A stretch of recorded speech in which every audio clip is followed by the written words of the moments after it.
প্রিয় দর্শক, আজকের ভিডিওতে আমি জানাবো বলিউডের একজন আইকনিক সেলিব্রিটি নোরা ফাতেহি সম্পর্কে।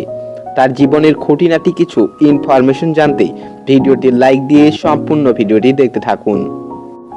নোরা ফাতেহি 6 ফেব্রুয়ারি 1992 সালে কানাডাতে জন্মগ্রহণ করেন। সে অনুযায়ী 2021 সালে তার বর্তমান বয়স 30 বছর। নোরা ফাতেহি ছোটবেলা থেকেই বলিউডের সিনেমা দেখতে আর তার স্বপ্ন ছিল তিনি একজন বলিউড ড্যান্সার হবেন। কিন্তু তার পরিবারে ছিল আরাবিয়ান, আর তাই তার পরিবার চাইতো না যে নোরা ড্যান্স করুক। তবুও নোরা তার পরিবারকে ফাঁকি দিয়ে ঘরের ভেতরে রুমের দরজা বন্ধ করে ড্যান্স করা শিখত।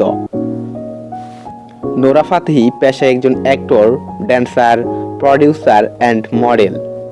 নোরা ফাতেহির একটি ভাই রয়েছে। তো অনেকের মনে প্রশ্ন রয়েছে যে নোরা ফাতেহি তার গানে কত টাকা নেয়।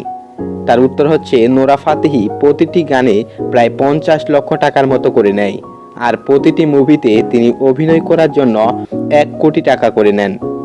এই পর্যন্ত জানা যায় নোরা ফাতেহি মোট সম্পদের পরিমাণ প্রায় 120 কোটি টাকার মতো। মুম্বাইতে তার একটি বাড়ি রয়েছে, সেটির মূল্য হচ্ছে 18 কোটি টাকার মতো। এছাড়াও তার বেশ কয়েকটি দামি দামি গাড়ি রয়েছে। তো নোরা ফাতেহি সম্পর্কে এই ভিডিওটি যদি ভালো লেগে থাকে তাহলে লাইক করুন এবং চ্যানেলটি সাবস্ক্রাইব করে আমাদের সাথে থাকুন। ধন্যবাদ।